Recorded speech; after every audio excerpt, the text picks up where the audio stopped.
Lord, we love you. We give you honor, glory, and praise for this day and for this hour and for this time. God, you use this time, you use me. Let them see you and not myself. In Jesus' name, amen. Yeah.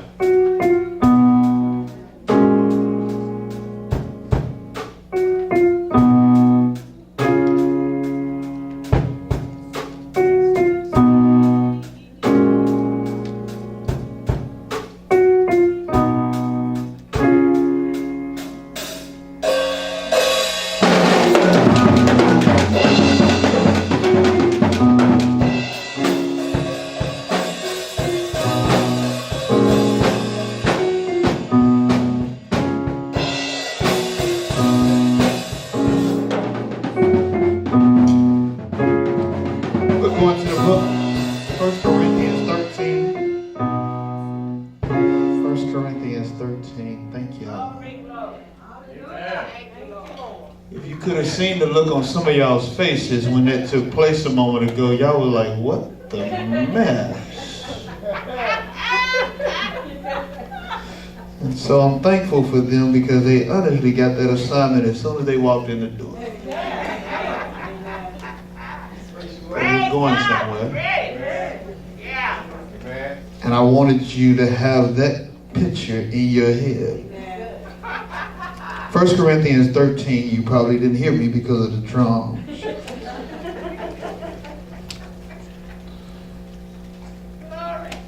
Y'all excited about this evening, this afternoon? I know you are. And so they've kind of joked with me because most people know I can give you 2 minutes of word and be done. And I'm going to do and say what the Lord told me to say, and then I'm going to get myself out of the way. And so what just happened? Matter of fact, yeah, let's take a minute. What just happened? Give me some feedback on that. How did it start out? Huh? Okay, and then what?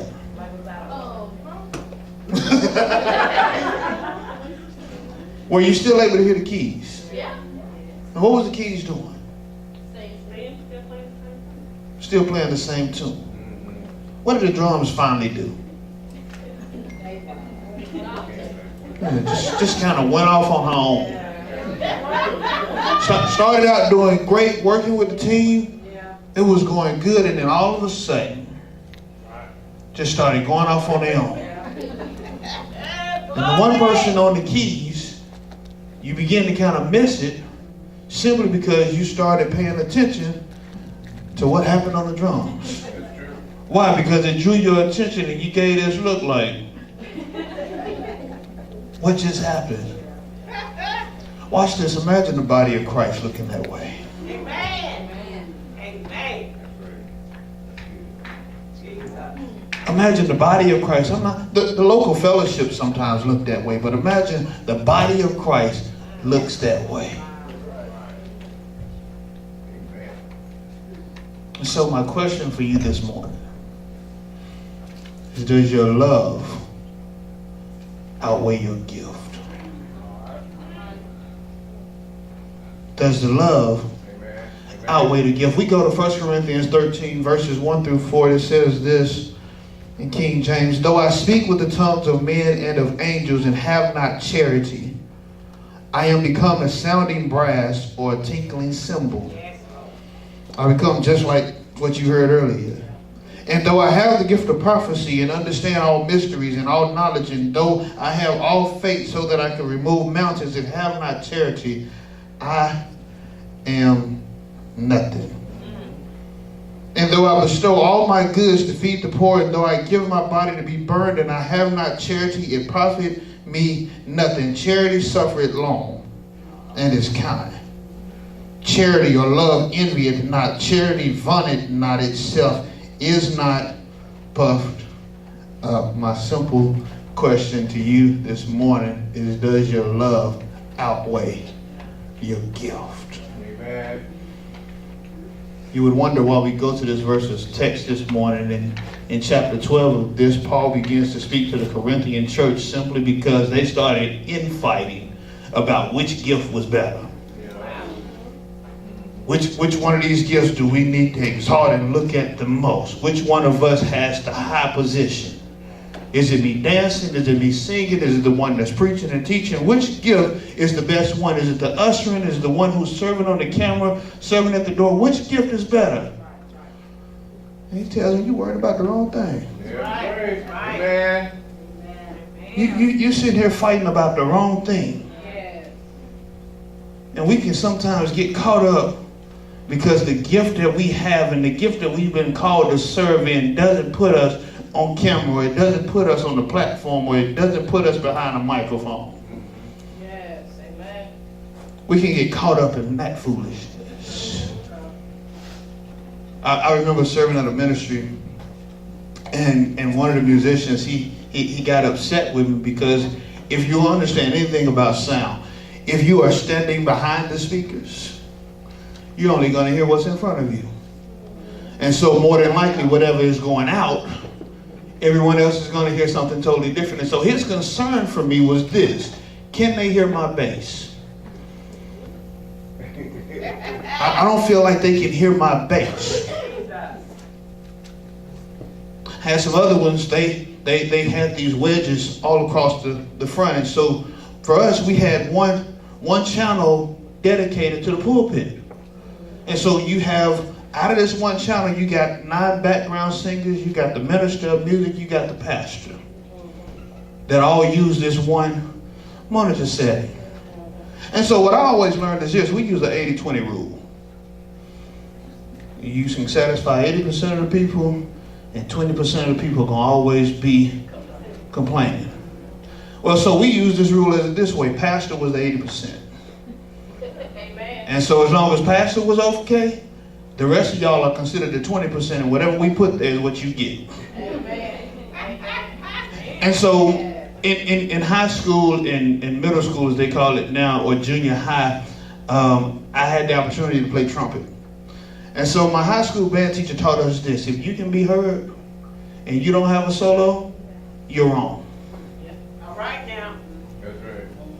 You don't have a solo, you can be the only one heard and you outplaying everybody else, you're wrong. Amen. And in the body of Christ, if you're outplaying everybody else because you want to be heard and you want to be seen and don't want to work in unity, you're out of order and you're wrong. Amen. Amen. Your gift is not any greater than anybody else's. Amen. The gift of dance is no greater than the gift of preaching. Amen. But he says there's only one way that you're supposed to do it. He said there's only one way that you administer that gift. Amen.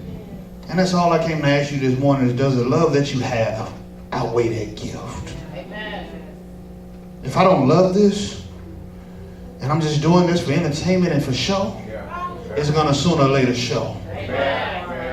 Because we know some people that preach and that sing and that dance, they do it all for the show. Yeah. They do it for the show. They don't do it for the love. They don't do it because they love God. They do it all for the show. I have one who I call a sister. She's a dancer. And I promise you, as many events as I've done, most of them she has said yes to. But before she tells me yes to dance at an event, she's going to tell me I got to pray about that. Amen.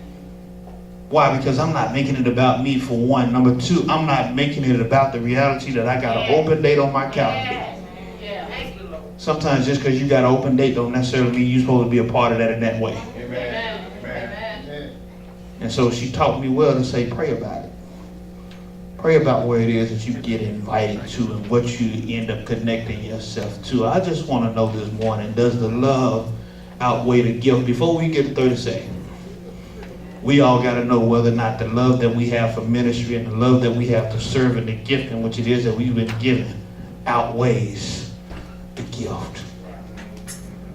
Because he teaches us in this word that they was fighting about which gift is the most important. He said all of them came from the same one. Amen. All of y'all are not going to be apostles. All of y'all are not going to be preachers. All of y'all are not going to be dancers. Everybody won't get to sing. Some of you will just always be an usher and just be okay with that. Amen. Right. Serve best in that gift with love, with humility. Yes. Yes. Just be okay with that. And so that's what he teaches us all in and through that verse of scripture verses 1 through 4. Here's how he says it. Verse 4. Charity or love suffereth long. It suffereth long. God's love has patience with imperfect people. It suffers.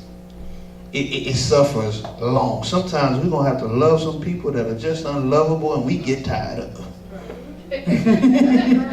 Just call it what it is. You tired of them. They keep coming back to you for the same stuff over and over again. He says love them. He didn't say keep giving them the stuff that they want. Don't be foolish. But we got to continue to love them. Why? Because God loves your foolish self. Yeah. Right, yes. Every time he told you to go and do this and you decided, okay, well, I think I want to try this over here, and you come running back to him, crying on his shoulder, okay, yeah, I love you, but I told you not to get yourself in that mess. He loves some imperfect people. That's right. That's right. The love that you have, the love that we have, not only for the gift and what we use for the body of Christ, but the love that's going to sustain us is the love that we have for imperfect people like us. Amen. There's going to be some imperfect Christians. There's going to be some imperfect folks that will never claim God, and we still got to love them. Right, yes. Why? Because he says that it loves long. Yeah, it doesn't stop tomorrow simply because, well, I already told you. No, it loves long. Not only does love suffer long, he says love doesn't envy. Real love wants other people to get ahead. Yes. I ought to love you enough to